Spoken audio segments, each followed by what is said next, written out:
یزید کو آج میں اتنی ٹھوکریں ماروں گا، یقین کریں آج وہ ایک بار پھر مر جائے گا۔ آخری ضربے میں آخری تقریر کی آخر میں لگاؤں گا، آخری ضربے ذرا اس سے پہلے سنیے گا۔ آج یہ جو میں دلائل دے رہا ہوں اللہ کے کرم سے، ابھی تو قرآن پاک سے دلائل پیارے ہیں، حدیث رسول اور باقی روایات کو وہ تو کھولیں تو یہ تو شام رات گزرے تو میں آپ کو بتاؤں گا۔ دریا قرآن سے ثابت کریں گے پیاری کی ہر ہونا لازمہ ہے تو صحیح لازمہ ہم سے کا لازمہ۔ میں حیران بھی ان لوگوں سے جو چھوٹے چھوٹے دلائل پر لڑتے رہتے ہیں، مرتے رہتے ہیں، یہ دلیل ہے یہ دلیل ہے، ان ایک وقت تو قرآن بھرا پڑا ہے، نہیں نظر آتا کسی کو۔ ہم جیسے خادم سے پوچھو کہ ہر مسئلے کا جو ہم تو کہتے ہی ہیں، اے قرآن کی زبان میں جو सदा वही सुनाए। और ये नहीं कि मैं सारे का सारा सामान आज ले आऊँ, बयान करने के लिए मेरे पास बहुत आयात हैं। छोटी छोटी बातें मैं आपके सामने पेश करता हूँ। नंबर 1, अपना मुकदमा यजीद पर शुरू कर रहा हूँ मैं। चेहरों को अच्छा रखे ताकि मैं आपको दोबारा भी देखना पसंद करूँ। सड़ी हुई सब्जी कोई पसंद नहीं करता, सड़ा हुआ आलू कोई पसंद नहीं करता, सड़ा हुआ टमाटर पसंद नहीं करता, तो सड़ा हुआ चेहरा कौन पसंद करता है? समझ में आ रही बात? सुनिएगा जरा। नंबर 1 मुकदमा नंबर 3 नंबर 1 मुकदमे की यजीद पर ये मेरा पहला वार है। सुनिएगा जरा। और वो भी अल्लाह के कुरान से, खुदा की कसम खुदा के कुरान से उसको मैं मारूंगा।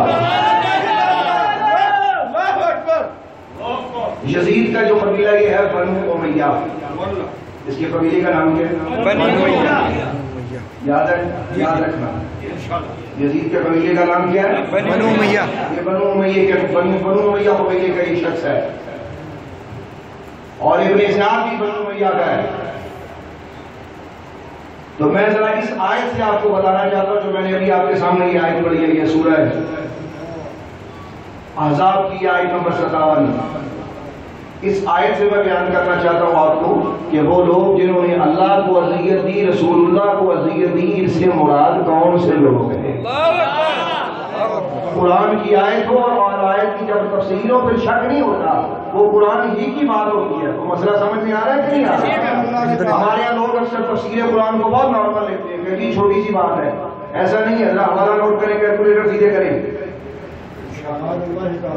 पहला हमारा तफसीर जामिउल अहकाम तफसीर कुर्तुबी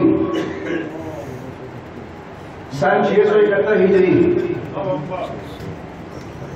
ये इसके मुसन्निफ का मिसाल है, सने मिसाल है ये 671 हिजरी जी। 768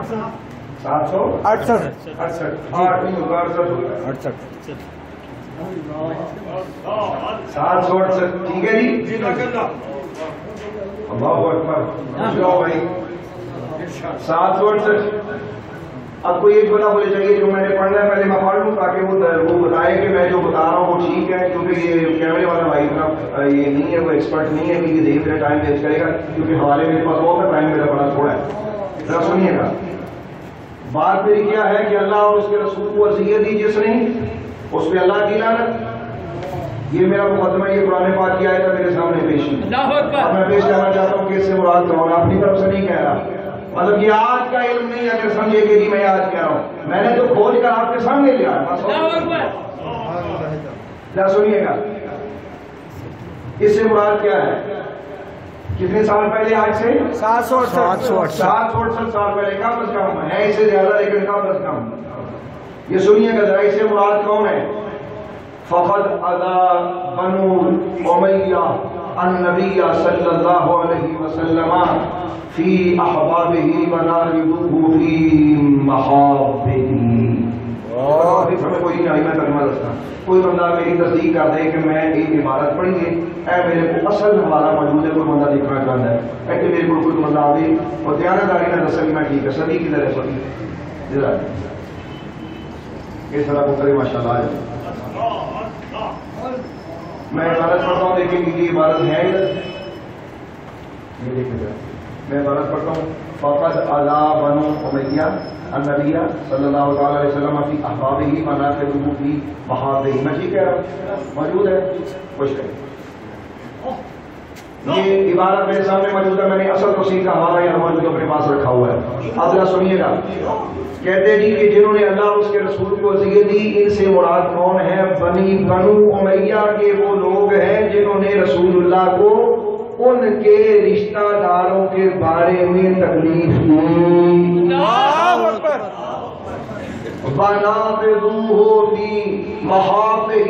और रसूल करीम जिनसे मोहब्बत करते थे उनके खिलाफ साजिशें की, दुश्मनियां की।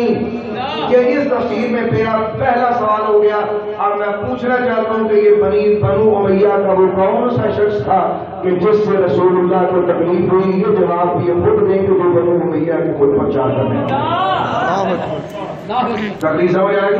एक तकलीफ समझ आ गई? जरा इसे आगे बढ़े। دوسرا حوالہ سماعت کرنا ہے، درود پاک پڑھے جا. الصلاۃ والسلام علیکہ یا سیدی یا رسول اللہ وعلی آلہ ہم آگے بڑھیں گے. بنو امیہ کلیئر ہو گیا. اور ایک حدیث میں آتا ہے وہ یہاں دلیل حوالہ زبانی سن رہے ہیں کہ سرکار دو عالم علیہ السلام جن قبیلوں سے اپنی حیات طیبہ میں ناراض رہے ہیں اور یہاں تک کہ رسول اللہ ناراض ہی گئے ہیں، ان میں سے یہ قبیلہ بنو امیہ بھی شامل ہے. حضور اس قبیلے سے راضی نہیں تھے. حضور اس قبیلے سے راضی نہیں تھے. اگرچہ واقعات علماء نہیں ہوئے تھے لیکن اللہ کے عطا کردہ علم سے حضور جانتے تھے، اس لیے حضور ان پہ راضی نہیں تھے، ان پہ خوش نہیں تھے. یعنی جس قبیلے کو حضور ناپسند کرتے تھے ان میں سے قبیلہ بنو امیہ بھی ہے. جی ایک حوالہ اگر دوسرا سنتے جائیے. یہاں یہ بھی بات ہے کہ ایذا اللہ اور اس کے رسول کو میں پوچھنا چاہتا ہوں، ایذا دینے کے لیے تو انسان سمجھنی چاہیے. رسول اللہ کی ایذا تو سمجھ میں آتی ہے، خدا کی ایذا سمجھ میں نہیں آتی. قرآن کہتا ہے کہ وہ لوگ کہ جنہوں نے اللہ اور اس کے رسول کو ایذا دی، وہ لوگ کہ جنہوں نے اللہ اور اس کے رسول ایذا تو رسول اللہ کو سمجھ میں آتی ہے کہ ان کے بچے تھے، تو خدا کا کیا تعلق تھا؟ جی مطلب یہ ہے کہ ایک الگ تقریر ہے. بات سمجھ میں آ گئی کہ جب رسول اللہ کو ایذا ہوئی ہے تو پھر اللہ کو ہو گئی ہے. تو یہ دو ہرا مجرم ہوا، دو ہرا مجرم کہ اس نے رسول کریم کو ایذا دی، اتنا کے رسول کو ایذا دی، ہم مسلمانوں کو ایذا دی. امت مسلمان میں قیامت تک آنے والے جتنے مسلمان ہیں سب کے دل دکھے ہیں اس یزید کی حرکت سے. تو یہ سب کا مجرم ہے اور اللہ کا مجرم اس لیے ہے کہ مصطفیٰ خدا کے محبوب ہے. نمبر ایک. نمبر دو دوسرا حوالہ ساتھ ہی، جیسے وہ موضوع نہیں ہے لیکن بتانا چاہتا ہوں، اس کا فائدہ ہوگا. ہمارے یہاں بعض لوگ اللہ کے ولیوں کی دشمنی کو کوئی اہمیت نہیں دیتے.